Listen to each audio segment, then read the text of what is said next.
Hello hi ఎలా ఉన్నారు బాగున్నారా? కువైట్లో సంత చూపిస్తాను. ఇదిగోనండి ఇదే సంత. దీన్ని బంగ్లాదేశ్ వాళ్ళు పెడతారు. దీన్ని బెంగాలీ మార్కెట్ అంటారు. బంగ్లాదేశ్ వాళ్ళు పెడతారు కాబట్టి బెంగాలీ మార్కెట్ అని పేరు పెట్టుకున్నారు.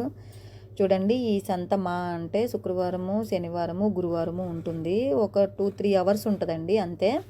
మొత్తం ఈ 2-3 అవర్స్లో సేల్ చేసుకొని వెళ్ళిపోతారు. ఇప్పుడేనండి పక్కన ప్రేయర్ ఉంది. ఆ ప్రేయర్ అయిపోయింది మస్జిద్. చాలామంది ఒక్కసారిగా వచ్చారు. ఇక్కడ షూ దగ్గర నుంచి మొదలేసుకొని ప్రతి సామాను ఉంటుందండి.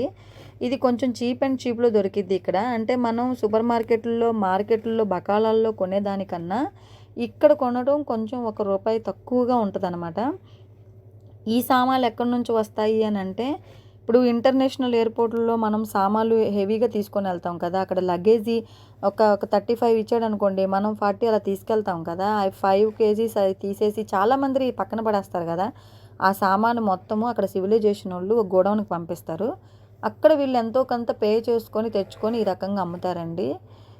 స్మగుల్స్ టైప్ ఇంకా స్మగుల్ సామాన్ టైప్ ఇది అన్నీ ఉన్నాయండి. వాచెస్ దగ్గర నుంచి, బట్టల దగ్గర నుంచి, మొత్తం కూరగాయలు, చేపలు మొత్తం ఉన్నాయి. ఇదిగోండి మీకు చూపిస్తాను చూడండి ఎంత బాగుందో. ఇదే బయట కొనాలి అని అంటే మాత్రం మ్యాక్సిమం $1 దినార్ ఎక్స్ట్రానే ఉంటుందండి. ఇక్కడ ఒక మియా పిలుసు తక్కువగా వచ్చినట్టు కాబట్టి ఇక్కడికి చాలామంది వచ్చి మనలాంటి వాళ్ళు, మధ్యతరగతి వాళ్ళు, తక్కువగా జీతాలు ఉన్నోళ్ళు ఎవరెవరైతే ఉన్నారో అందరు ఇక్కడికి వచ్చి కొనుక్కొని వెళ్తారండి కూరగాయలతో సహా. ఈ చుట్టుపక్కల మొత్తం ఎవ్వరు కూడా సిటిజన్స్ ఉండరు. అక్కడ ఉండేది అందరూ ఇతర కంట్రీస్ నుంచి వచ్చిన వాళ్ళు, కంపెనీలకు వచ్చి జాబ్ చేస్తున్న వాళ్ళే ఆ చుట్టుపక్కల ఉండేది. అందుకనే వాళ్ళు అంత ధైర్యంగా ఇక్కడ పెట్టుకుంటారు. ఇప్పుడు ఒక్క పోలీస్ చెకింగ్ వచ్చిందంటే మొత్తం పరారైపోతారండి అందరూ కూడాను.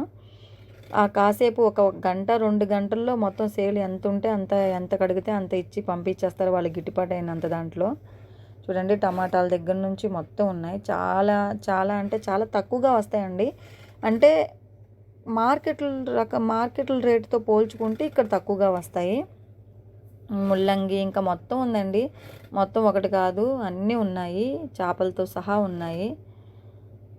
మీకు చూపిద్దామని చెప్పి తీశాను నేను ఈ వీడియోని. చూడండి మనకు కూడాను కొంచెం ఆశ్చర్యంగా ఉంటుంది కదా.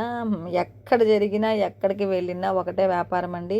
ఏదో ఒక రకంగా మనిషి మనుగడ సాధించాలి కాబట్టి ఎలాగో కల్లా బ్రతకడానికి ట్రై చేస్తాడు. అది ఎక్కడైనా ఎంత పెద్ద స్ట్రిక్ట్ కంట్రీ అయినా సరే అన్ని చోట్ల ఇలాగే ఉంటుందండి. చూడండి నాకైతే నేనైతే ఫస్ట్ టైం అండి నేను రావడము ఈ బంగాల్ మార్కెట్కి. మొత్తం ములక్కాయలతో సహా ఉన్నాయి. ఇప్పుడు ఇదే ములక్కాయలు గ్రాండ్ డైపర్లో తీసుకోవాలంటే ఇప్పుడు 2 ములక్కాయలు వచ్చి దాదాపుగా 300 పిలుసు, లేదంటే 400, కనీసం 50 పిలుసు అన్న తగ్గిద్దండి. ఇక్కడ 6 కాయలు 7 కాయలు రూబాకి ఇచ్చాడు. అంటే చూడండి ఎంత తక్కువగా ఉన్నాయో మరి. మొత్తం కూడా నూనెతో సహా ఉందండి. అన్నీ ఉన్నాయి. ఇంకా సామాన్లు పేరుస్తున్నారు. పాపం అప్పుడే వచ్చారు, ఇంకా సామాన్లు పేరుస్తున్నారు. ఒకటి ఇంకా సామాన్లు పేరుస్తున్నారు. తీసుకున్నామండి, మాకు నచ్చినాయి మేము కూడాను. చూడండి ఫ్రెండ్స్, ఎలాగైనా సరే ఏదో ఒక రకంగా ఒక సైడ్ అనేది ఒక బిజినెస్ చేసుకోవాలి కాబట్టి ఎలా అయినా బంగ్లాదేశ్ వాళ్ళు చాలా అంటే చాలా తెలివిగల్లోళ్ళండి. వాళ్ళు మన ఇండియాలోనే సపరేట్ అయ్యి వాళ్ళ తెలివితేటలు వేరు. వాళ్ళ ఫ్యామిలీని ఎప్పుడో వదులుకొని వచ్చి ఇక్కడ దేన్నైనా డేరింగ్ అండ్ డాషింగ్గా ఉంటారు వాళ్ళు ప్రతిదీ కూడాను. వాళ్ళు ఇలాంటి మార్కెట్ మన ఇండియా వాళ్ళ అయితే చేయలేము. ఇది బెంగాలీ వాళ్ళకైతేనే సాధ్యము. చాలామంది ఇందులో దొరికి ఫినిష్ అయిపోయిన వాళ్ళు కూడా ఉన్నారండి.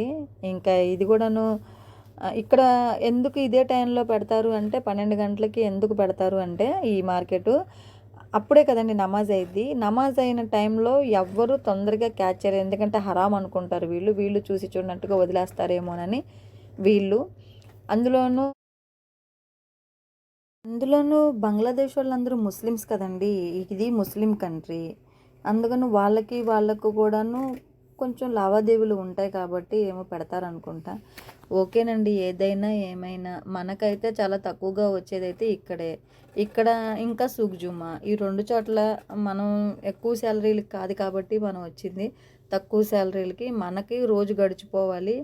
ఓకేనండి, ఇంకా ఎవరైనా తెలిసిన వాళ్ళు బంగాళీ మార్కెట్ గురించి ఏమైనా చెప్పాలి అన్న వాళ్ళు కామెంట్స్లో షేర్ చేయండి. Okay friends, bye.